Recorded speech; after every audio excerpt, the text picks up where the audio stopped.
Hello everyone, I'm back with a video of marketing. This is a video where I'm going to take up a very important topic of marketing chapter which is marketing management. See, marketing management एक बहुत important topic है. Marketing का मतलब हमने last video में समझ लिया था कि मार्केटिंग का मतलब होता है कि हम क्या कर रहे हैं कि what we are doing is कि हम एक्चुअली इंश्योर कर रहे हैं कि जो प्रोडक्ट एक मार्केटर ने बनाया है वो हमारे कस्टमर्स तक पहुंच जाए. उसके लिए हम एक प्रोसेस को फॉलो करते हैं जिसका मतलब है कि we are analysing what exactly our customers need. हमारे कस्टमर्स को क्या चाहिए हम उसे एनालाइज कर रहे हैं, उनकी नीड्स वांट्स को स्टडी कर रहे हैं, फिर एक वैल्यू एडिशन कर रहे हैं अपने प्रोडक्ट में और फिर वो प्रोडक्ट हम मार्केट में लॉन्च कर रहे हैं हमारे कस्टमर के लिए. मार्केटिंग मैनेजमेंट क्या है? देखिए, आपने अपने बिजनेस स्टडीज में भी पढ़ा होगा कि what do we mean by term management. Management का मतलब होता है that getting things done by others. आप क्या कर रहे हैं कि दूसरों से काम करवा रहे हैं, आपका मैनेजमेंट है. मैनेजमेंट मीन्स कि you are ensuring that the work is done, either others are doing और यू आर डूइंग. तो कोई भी कर रहा है, चाहे आप कर रहे हैं कोई और कर रहा है, लेकिन काम डन है. मार्केटिंग के साथ जब हम मैनेजमेंट टर्म को जोड़ देते हैं तो इसका मतलब है कि हम चाह रहे हैं कि जो हमारे डिजायर्ड आउटकम्स है, where we are actually targeting some group of people, उसे पूरा करने के लिए हम क्या करें, कुछ मैनेजमेंट फिलोसफीज को मार्केटिंग में डालें. हम मैनेजमेंट हमें क्या कहते हैं, आपने चैप्टर 1 पढ़ा होगा अपना फर्स्ट बुक का जिसमें मैनेजमेंट, उसकी वीडियोस भी मैं बहुत जल्द आपके साथ शेयर करूंगी. जब आपने मैनेजमेंट चैप्टर पढ़ा होगा तब आपने उसमें पढ़ा होगा कि मैनेजमेंट का मतलब क्या है. Management is a universal process. ये management is something which is present at all levels, it is pervasive in nature. तो सिमिलरली मैनेजमेंट टर्म को जब हम मार्केटिंग के साथ जोड़ देते हैं तो ये हेल्प करता है मार्केटर्स को कि वो अपने डिजायर्ड टारगेट्स को पूरा कर सकें बाय पुटिंग दी स्ट्रेटेजीज और philosophies of management in marketing. So therefore, in order to achieve the desired exchange outcomes with the target markets, it is important to decide that what market management philosophies has to be applied. अब market management philosophies जो हैं उसे adopt करना बहुत जरूरी है. क्यों? क्योंकि वो ज्यादा से ज्यादा एम्फेसिस करती हैं डिफरेंट फैक्टर्स के ऊपर. For example, the marketing efforts of an organisation will focus on product. अगर मैं एक ऑर्गेनाइजेशन हूं और मुझे मेरा प्रोडक्ट मार्केट में सेल करना है बेटा, तो मैं किस चीज पे फोकस करूंगी? मेरे सारे एफर्ट्स इस पे होंगे कि मेरा प्रोडक्ट जो है वो किसी तरीके से सेल हो जाए और मेरे प्रोडक्ट के फीचर्स जो हैं वो इतने अच्छे होने चाहिए कि it should directly attract the customer towards my product. And my selling technique should be such that my customers easily get attracted towards my selling techniques and they should be eager to purchase my product. So उसे हम कहते हैं कि marketing में management की philosophies को put करना, that is marketing management. ये है हमारा मार्केटिंग मैनेजमेंट का कॉन्सेप्ट. अब देखो, मार्केटिंग और मैनेजमेंट दो टर्म्स को हमने एक साथ जोड़ के एक मार्केटिंग मैनेजमेंट बनाया. इसका मतलब यही होता है बेटा कि हमने मार्केटिंग में what we are trying to do is we are trying to put up the philosophy of management to ensure that the products are actually sold in the market. और actually जो हमारा the person to whom we are targeting or the target market to whom we are targeting is actually able to grab our product. See, now what are the things which comes under the marketing management? Marketing management में basically क्या चीजें आ रही है? Marketing management में जो basically चीजें आती हैं, मार्केटिंग मैनेजमेंट की कुछ फिलॉसफीज है कि मार्केटिंग का जो आज का कॉन्सेप्ट है वो निकल के कहां से आया. इस फिलॉसफी को स्टडी करना बहुत जरूरी है. उसके लिए हम देख रहे हैं कि मार्केटिंग मैनेजमेंट में हमारी 5 चीजें आती हैं: production, product, selling, marketing and social marketing. एक एक करके इन सारे टर्म्स का मतलब समझेंगे. सबसे पहले हम समझते हैं प्रोडक्शन का मतलब. देखिए, प्रोडक्शन एक ऐसा कॉन्सेप्ट है, प्रोडक्शन कॉन्सेप्ट, कि सबसे पहले क्या होता था ना, अर्लियर डेज में जब इंडस्ट्रियल रेवोल्यूशन आया था, जहां इंडस्ट्रियल रेवोल्यूशन का मतलब होता है कि more development of industries, demand for the industrial goods in the market. तो प्रोडक्शन कॉन्सेप्ट, ये सारे कॉन्सेप्ट्स हैं जहां से मार्केटिंग का एक कॉन्सेप्ट डिराइव होके आया. तो ये आपको मार्केटिंग कॉन्सेप्ट आने की एक हिस्ट्री बता रहे हैं कि जब मार्केटिंग का कॉन्सेप्ट आया उससे पहले एक प्रोडक्शन कॉन्सेप्ट को फॉलो किया जाता था, क्योंकि वो एरा इंडस्ट्रियलाइजेशन का था जहां ज्यादा से ज्यादा इंडस्ट्रीज पे फोकस किया जा रहा था. जब इंडस्ट्रीज ज्यादा डेवलप होंगी तो ऑफकोर्स इंडस्ट्रियल प्रोडक्ट्स पे भी उतना ही फोकस होगा. तो as a result the demand exceeds the supply. क्या हो रहा था कि इंडस्ट्रियल प्रोडक्ट तो हमारे ज्यादा बन रहे थे, लेकिन प्रोडक्ट्स की डिमांड इतनी बूस्ट हो गई मार्केट में कि सप्लाई प्रोडक्ट्स की कम हो गई, तो सेलिंग एक बहुत बड़ा प्रॉब्लम होने लगा प्रोडक्शन कॉन्सेप्ट के टाइम पे। क्यों? क्योंकि मार्केट में डिमांड हमारी बड़ी सरप्लस थी, डिमांड बहुत ज्यादा, सप्लाई कम। तो फोकस ऑफ बिजनेस एक्टिविटीज जो थी वो सिर्फ ये था कि हम मैक्सिमम क्वांटिटी ऑफ प्रोडक्ट को प्रोड्यूस करें, क्योंकि कॉन्सेप्ट का नाम क्या है? Production concept. और प्रोडक्शन कॉन्सेप्ट का बेसिक मतलब ही यही है कि पहले जब production concept industrial revolution era में फॉलो किया जाता था, तो वहां पे मेन फोकस किया जाता था कि just to improve the production efficiency, किस तरीके से अपनी प्रोडक्शन की एफिशिएंसी को हम इम्प्रूव करें, डिस्ट्रीब्यूशन को हम इम्प्रूव करें, कि supply should match the demand, कि सप्लाई डिमांड को मैच कर सके। सो ये बिलीव किया जाता था कि अगर किसी भी फर्म को अपने प्रॉफिट्स को अर्न करना है तो उसे लार्ज स्केल प्रोडक्शन करनी पड़ेगी। ये प्रोडक्शन कॉन्सेप्ट कहते हैं। तो देखो, नाम ही, name itself is specifying its meaning, कि प्रोडक्शन ज्यादा करो, लार्ज स्केल पे करो, ताकि आपकी एक तो कॉस्ट कम हो, और दूसरी चीज, जितनी आप प्रोडक्शन करोगे उतनी आप डिमांड को मार्केट में मैच कर पाओगे। तो प्रोडक्शन कॉन्सेप्ट सिंपली स्टेट्स कि प्रोडक्शन ज्यादा होनी चाहिए। ऐसा कॉन्सेप्ट है जिसे इंडस्ट्रियलाइजेशन, या फिर आप कह सकते हैं इंडस्ट्रियल रेवोल्यूशन के टाइम पे जिस कॉन्सेप्ट को फॉलो किया जाता था। इस टाइम पे कोई भी मार्केटिंग का नामो निशान भी नहीं था, किसी को मार्केटिंग के बारे में नहीं पता था कि मार्केटिंग क्या कॉन्सेप्ट है, कहाँ से डिराइव हो रहा है, या हो रहा है या नहीं हो रहा। सिर्फ एक ही फोकस था, प्रोडक्शन बढ़ाओ, प्रोडक्शन बढ़ाओ। और अगर आपकी प्रोडक्शन बढ़ गई, सिंपल सा लॉजिक है प्रोडक्शन कॉन्सेप्ट का, प्रोडक्शन बढ़ाओ। अगर आपकी प्रोडक्शन बढ़ जाती है, यहाँ पे देखिए इस कॉन्सेप्ट में एक ही चीज थी कि आप प्रोडक्शन बढ़ाइए, प्रोडक्शन बढ़ाएंगे तो क्वांटिटी ज्यादा आप प्रोड्यूस कर पाएंगे, जितनी ज्यादा क्वांटिटी आप मार्केट में ऑफर करेंगे उतनी जो है हमारी डिमांड जो है एटलीस्ट वो सप्लाई को मैच कर पाएगी। और इन सबसे ऊपर जो मार्केटर है या जो सेलर है उसकी कॉस्ट कैसी रहेगी? कॉस्ट कम होगी, क्योंकि कॉस्ट कम कब होती है? जब हम बल्क में प्रोडक्शन करते हैं। तो कॉन्सेप्ट प्रोडक्शन का नाम ही है उसका, तो मतलब भी उसका यही है। ठीक है, आगे बढ़ते हैं। धीरे धीरे जब प्रोडक्शन कॉन्सेप्ट में थोड़े से फ्लॉज देखे गए कि जी प्रोडक्शन कॉन्सेप्ट में सेलिंग को तो कंप्लीटली इग्नोर किया जा रहा है, सिर्फ हमारा ध्यान एक ही तरफ है, जी हमारा प्रोडक्ट सोल होना चाहिए मार्केट में। क्यों? क्योंकि प्रोडक्शन करते चले जाओ, प्रोडक्शन करते चले जाओ।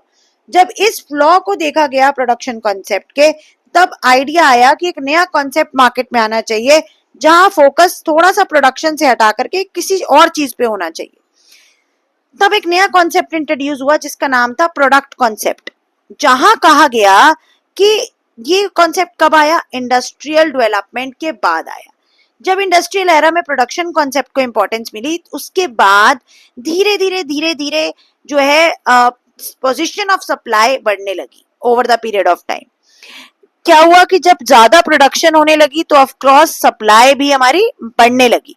सप्लाई बढ़ने की वजह से क्या हुआ कि merely availability and low price of the product was not able to ensure कि आपकी सेल्स अच्छी हो रही है। एक तो आपने प्राइस कम रख दिया प्रोडक्ट का, तो क्या आपको लगता है कि अगर आप मेयर अवेलेबल कर रहे हो अपने प्रोडक्ट को, प्राइस कम रख रहे हो, तो आपकी फर्म सरवाइव कर पाएगी मार्केट में? नहीं, it is not important and you cannot ensure that your firm is actually surviving in the market just because you are providing the surplus products in the market।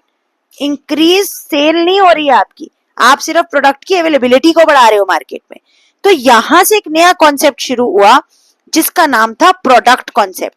और ऐसा कहा गया कि सिर्फ और सिर्फ प्रोडक्शन बढ़ाना और मार्केट में प्रोडक्ट को प्रोवाइड कराना इंपॉर्टेंट नहीं है। इसके लिए प्रोडक्ट कॉन्सेप्ट पे फोकस करना स्टार्ट किया गया, जहां कहा गया कि प्रोडक्ट जो है it should be your superiority, the quality of product not quantity. पहले क्या था जी प्रोडक्शन कॉन्सेप्ट में? क्वांटिटी ज्यादा करो, लेकिन अब प्रोडक्ट कॉन्सेप्ट ने कहा जी प्रोडक्ट की क्वालिटी अच्छी करो। फोकस जो है वो बिजनेस एक्टिविटीज का क्या होना चाहिए, बिजनेस ऑर्गेनाइजेशन का क्या होना चाहिए, that you should work on improving the quality of your product. जितना ज्यादा आप प्रोडक्ट की क्वालिटी को इंप्रूव करेंगे उतना ज्यादा आपका प्रोडक्ट जो है वो डिमांड किया जाएगा मार्केट में और उतना ज्यादा सेल किया जाएगा। इस प्रोडक्ट कॉन्सेप्ट ने it has found flaws in the production concept because production concept was lacking in few things। और वो फ्यू थिंग्स क्या थी कि सेलिंग पे कोई कंसंट्रेशन नहीं है, कस्टमर की नीड्स पे कोई कंसंट्रेशन नहीं है, सिर्फ इतना कंसंट्रेशन है कि प्रोडक्शन होनी चाहिए जी। सो प्रोडक्ट कॉन्सेप्ट के उस फ्लॉ के साथ, प्रोडक्शन कॉन्सेप्ट के उस फ्लॉ के साथ प्रोडक्ट कॉन्सेप्ट को स्टार्ट किया गया, जहां ये कहा गया कि जो हमारा प्रोडक्ट का क्वालिटी है, हमें मेयर क्वालिटी के ऊपर भी फोकस करना चाहिए। हमें प्रोडक्ट में ऐसे फीचर्स ऐड करने चाहिए कि हमारा जो कस्टमर है वो ईगर हो हमारा ही प्रोडक्ट परचेज करने के लिए। तो प्रॉफिट मैक्सिमाइजेशन किससे थी? प्रोडक्ट क्वालिटी से थी। साथ साथ आपको कॉन्सेप्ट्स के डिफरेंस बता रही हूँ, आप ध्यान से देखिए। यहाँ जो हमने अभी पहले प्रोडक्शन कॉन्सेप्ट पढ़ा और अब हम प्रोडक्ट कॉन्सेप्ट पढ़ रहे, डिफरेंस देख लीजिए मेजर दोनों में क्या है। प्रोडक्शन में कहा जी क्वांटिटी पे काम करो, प्रोडक्ट की क्वांटिटी बढ़ाओ, लेकिन प्रोडक्ट में धीरे धीरे आते आते प्रोडक्ट कॉन्सेप्ट जब मार्केट में आया तो मार्केटर्स ने फोकस करना स्टार्ट किया क्वालिटी ऑफ प्रोडक्ट पे, कि प्रोडक्ट की क्वालिटी बढ़ाओ। सो इस फोकस के साथ प्रोडक्ट कॉन्सेप्ट काफी टाइम तक फंक्शनल रहा मार्केट में, लेकिन इसमें भी धीरे धीरे फ्लॉज फाइंड आउट किए गए। वो क्या फ्लॉज थे? वो कह रहे हैं कि प्रॉफिट मैक्सिमाइजेशन जो है that is the ultimate motive of any business. किसी भी बिजनेस का अल्टीमेट मोटिव है कि मुझे प्रॉफिट हो, ठीक है। और वो प्रॉफिट आप सिर्फ अच्छी क्वालिटी प्रोवाइड करके नहीं दे सकते, या फिर आप प्रोडक्शन बढ़ा के नहीं दे सकते। There are other factors which are important too. और वो थर्ड कॉन्सेप्ट को इंट्रोड्यूस किया उस फ्लॉ ने। उससे जो थर्ड कॉन्सेप्ट हमारा इंट्रोड्यूस हुआ वो था सेलिंग कॉन्सेप्ट। सेलिंग कॉन्सेप्ट ने क्या कहा कि आपके लिए जरूरी नहीं है कि you are only increasing the production, आपके लिए जरूरी नहीं है that you are only providing the quality, but the utmost important thing is that you improve your position in the market. Improve your position in the market means कि बढ़ते हुए competitors के सामने आप अपने प्रोडक्ट को सेल कैसे करोगे, उस पे काम करो। प्रोडक्शन तो आप कर लोगे, ultimately being a seller you will of course provide a good quality of product, but the thing which should be focused should be your selling skills। आपको सेलिंग पे ज्यादा ध्यान देना है। यहां से सेलिंग कॉन्सेप्ट की शुरुआत हुई। प्रोडक्शन और प्रोडक्ट कॉन्सेप्ट धीरे धीरे फिनिश हो गए। ऐसा कहा गया कि प्रोडक्ट क्वालिटी, अवेलेबिलिटी, ये आपको ये इंश्योर नहीं करेगी कि आप मार्केट में सस्टेन कर पाए। आपके पास मल्टीपल कॉम्पिटिटर्स है मार्केट में, so you have to ensure that your product should be sold in such a way in the market that it is attracting lot of customers and it is attracting and persuading the customers to buy your product. So here the business philosophy is gradually changed and making sales through any means becomes important। अब यहाँ पे एक important चीज क्या बन गई कि भाई सिर्फ कोई भी means अपनाओ लेकिन आप अपनी मार्केट में प्रोडक्ट को सेल करो, क्योंकि it was assumed कि buyer can be manipulated, but what was forgotten was that in the long run what matters the most is customer satisfaction। So आपने क्या फोकस करना है सेलिंग कॉन्सेप्ट में? that your product should reach the customer, your selling skills should be such that the way you are selling the product should be such that the product is reaching the mass customers। So focused slowly gradually it shifted from excess production to product। Production से किस पे बढ़ा? Production मत बढ़ाओ, product की quality मत भी improve कर लो, बट धीरे धीरे फोकस कहाँ आ गया कि सेलिंग एक इंपॉर्टेंट एस्पेक्ट है, सेलिंग पे काम करो। जितना ज्यादा आप selling techniques, aggressive selling techniques को यूज करेंगे उतनी जल्दी आप अपने कस्टमर्स को परसू कर पाएंगे, परसुएट कर पाएंगे कि वो आप ही का ही प्रोडक्ट जो है वो परचेज करें, ठीक है। बट धीरे धीरे सेलिंग कॉन्सेप्ट में भी कुछ फ्लॉज आइडेंटिफाई किए गए और considering those flaws new concept came into the existence which is the marketing concept. So marketing concept ने हमें क्या कहा कि मार्केटिंग कॉन्सेप्ट जो मार्केट में आया, it implies that products are bought not merely because of quality. इसने कहा जी quality, quantity, packing, brand name, selling technique ये कुछ भी इंपॉर्टेंट नहीं है। इंपॉर्टेंट है इन सबसे ऊपर एक चीज कि आप अपने कस्टमर की नीड्स को आइडेंटिफाई कर रहे हैं और you are working on the needs of the customer. The ultimate objective of business to sustain for the long run in the market should be that you work on the needs of customer. The focus should be customer needs, customer satisfaction, then only you will be able to generate profit, इस concept को लाया गया। तो यहां से marketing की शुरुआत हुई। तो अभी तक क्या पढ़ा, क्या क्या फ्लॉज पढ़े, उसे एक बार फटाफट रिकैप्चुलेट करेंगे।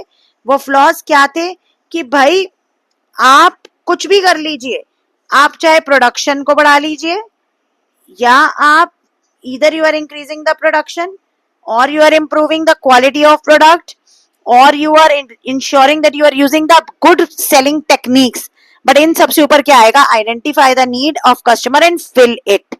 जब तक आपको अपने कस्टमर की नीड्स ही नहीं पता, तब तक आप मार्केट में सस्टेन नहीं कर सकते। आज की डेट के आप लाइव एग्जांपल्स को पिक कीजिए। आज लोगों की कस्टमर की नीड के ऊपर काम किया जा रहा है, पहले ऐसा नहीं होता था। क्या आपने देखा कि पहले ऑर्गेनिक प्रोडक्ट्स को इतना इंपॉर्टेंस दी जाती थी? नहीं, क्योंकि कस्टमर की वो नीड ही नहीं थी, क्योंकि कस्टमर की उतनी इनकम पैटर्न्स नहीं थे। स्लोली ग्रेजुअली कस्टमर की इनकम्स बढ़ी हैं। इनकम बढ़ने की वजह से लोगों ने क्या स्टार्ट किया, लोगों की लिविंग स्टैंडर्ड्स इंप्रूव हुए, और स्टैंडर्ड ऑफ लिविंग बढ़ने से लोगों की नीड्स में बहुत चेंज आए। जैसे ही मार्केटर्स ने इसे आइडेंटिफाई किया, ये मार्केटिंग टेक्निक है कि कस्टमर की नीड को आइडेंटिफाई करो। कस्टमर की नीड्स को आइडेंटिफाई किया कि they are now health conscious, environment conscious, so they have started focusing on providing them those products which are ensuring कि वो ऐसे प्रोडक्ट्स हैं जो कि कस्टमर की नीड्स को फुलफिल कर रहे हैं, कि उन्हें ऑर्गेनिक प्रोडक्ट चाहिए तो उन्हें ऑर्गेनिक प्रोडक्ट्स ही प्रोवाइड कर रहे हैं। अब कस्टमर की नीड पे वर्क करना, मार्केटिंग को अप्लाई करने का आप एक और एग्जांपल देख सकते हैं। जैसे कि nowadays there are so many companies who are offering the shampoos which are customized shampoos. Why? Because they want to work on the needs of customer, and this is actually called as marketing। इसे ही marketing कहते हैं, क्योंकि एक seller जो है वो customer की needs को डायरेक्टली आइडेंटिफाई कर रहा है प्रोडक्ट को कस्टमाइज करके, and this is the way you are now able to nowadays able to grab the huge customers towards your particular product। so इसको हम कहते हैं कि यहां से मार्केटिंग कॉन्सेप्ट ओरिजिनेट हुआ है, जहां पे आप कस्टमर की नीड्स को आइडेंटिफाई कर रहे हैं। तो what exactly they are saying, they want to say is कि जो पुराने के कॉन्सेप्ट्स थे उनका रोल इतना इंपॉर्टेंट नहीं था जितना रोल मार्केटिंग कॉन्सेप्ट का इंपॉर्टेंट है।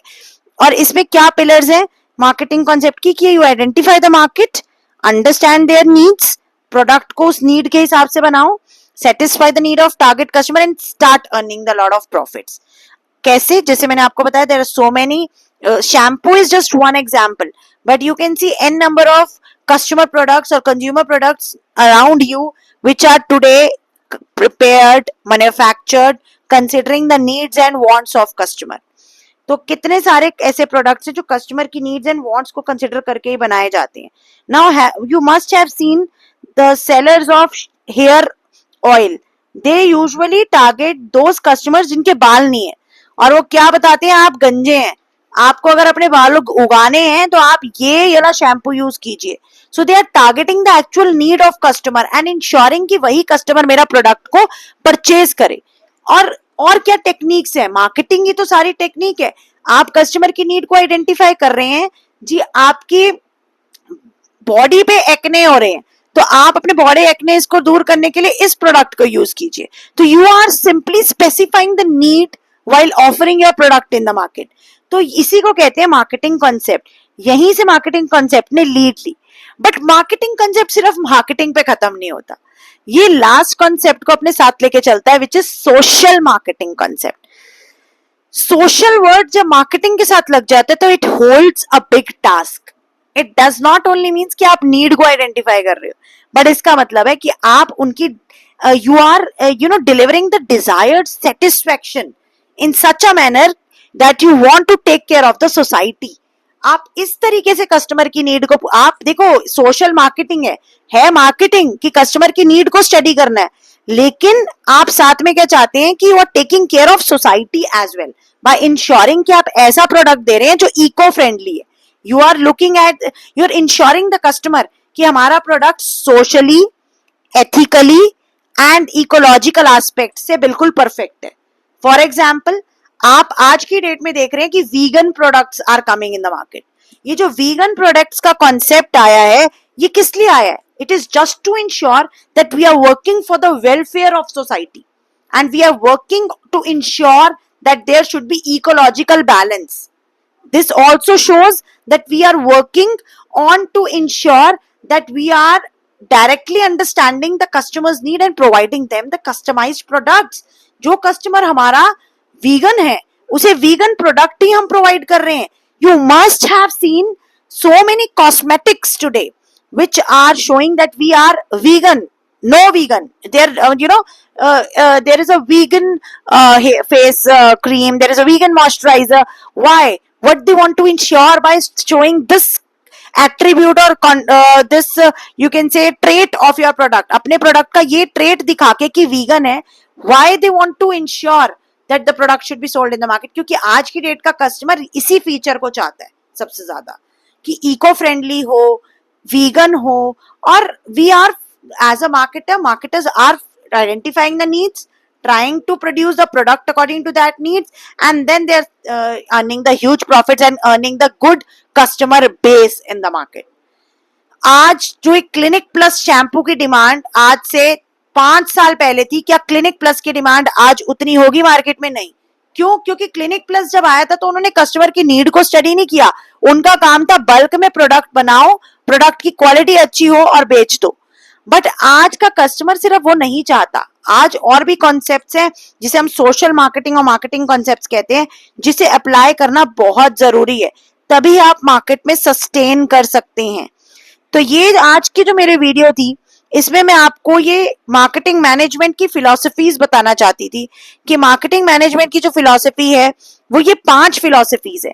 इनका डिफरेंस मैंने यहाँ पे आपके सामने शेयर कर दिया है. आप इसका स्क्रीनशॉट ले सकते हैं. आपके लिए बहुत इजी होगा इसे समझना इस डिफरेंस के थ्रू. आप देख सकते हैं कि प्रोडक्शन में सिर्फ प्रोडक्शन को बढ़ाइए, प्रोडक्ट में आप प्रोडक्ट क्वालिटी को बढ़ाइए, सेलिंग में आप सिर्फ सेलिंग पे फोकस कीजिए, मार्केटिंग कॉन्सेप्ट में आप अपने कस्टमर नीड्स को आइडेंटिफाई करके उसको पे काम कीजिए. लेकिन social marketing means start identifying the needs and work for the welfare of society. This is utmost important. So this is how the concept of marketing comes into the existence, and these are the philosophies of marketing management. अगली video में आपके साथ आएंगे marketing का concept और marketing mix के features लेके. तब तक के लिए stay tuned, and if you have any doubt, queries, you can log into my Instagram page and ask me through direct messages on my Insta page and Facebook page. तब तक के लिए चैनल को सब्सक्राइब करो, like करो और बहुत सारा शेयर करो. Thank you.